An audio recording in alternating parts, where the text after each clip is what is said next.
आशयार्थ आज कणकवली शहरात आरक्षण बचाव रॅलीचं आयोजन करण्यात आलं। त्यानुसार आरक्षण बचाव रॅली कणकवली देवगड वैभववाडी मतदारसंघाचे आमदार नितेश राणे यांच्या नेतृत्वाखाली जानवली पुलावरून सुरू झाली। हजारोंच्या संख्येत नागरिक या आरक्षण बचाव रॅलीत सहभागी झाले होते। भारतरत्न डॉक्टर बाबासाहेब आंबेडकर यांच्या स्मारकाला तसेच छत्रपती शिवाजी महाराजांच्या पुतळ्याला पुष्पहार अर्पण करून रॅलीचं पुढे सभेत रूपांतर झालं।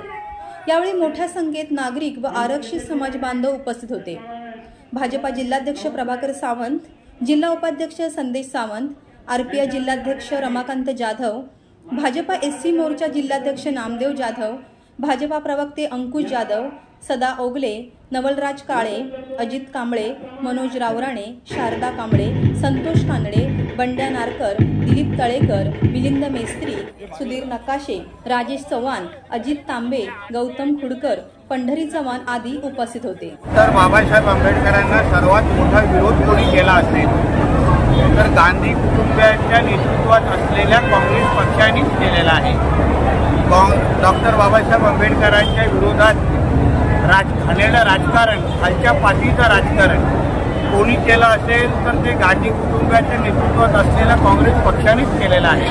आणि ह्याचे असंख्य उदाहरण असल्यामुळे आज जेव्हा राहुल गांधीजी आंतरराष्ट्रीय पातळीवर जाऊन मी देशामधलं आरक्षण संपवून टाकीन असं जेव्हा वक्तव्य करतात तेव्हा त्यांच्यातल्या मनामध्ये असलेला डॉक्टर बाबासाहेब आंबेडकरांबद्दल द्वेष हा परत एकदा देशवासियांना दिसून आलेला आहे। सर, आताच 2 तासापूर्वी कोल्हापूर दौऱ्यावरती राहुल गांधी आणि अचानक ते दलित वस्तीलाही भेट द्यायला गेले।